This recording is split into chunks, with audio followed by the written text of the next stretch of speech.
Hello, Ian Agrell, Agrell Architectural Carving.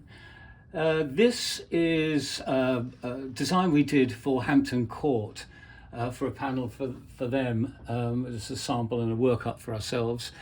What is interesting about this to me is, it's the importance of negative spaces. So it's not, when you first look at a carving, you think, oh, you're just seeing the sculptural elements of it. But in fact, really what you're seeing is the holes in between, the interstices in between.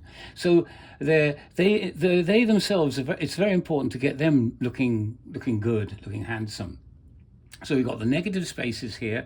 We also have very strong, what we call pipes and eyes. So the pipes are the lines, the folds in the leaf that we've seen, and the little eyes are at the end where the leaf folds over.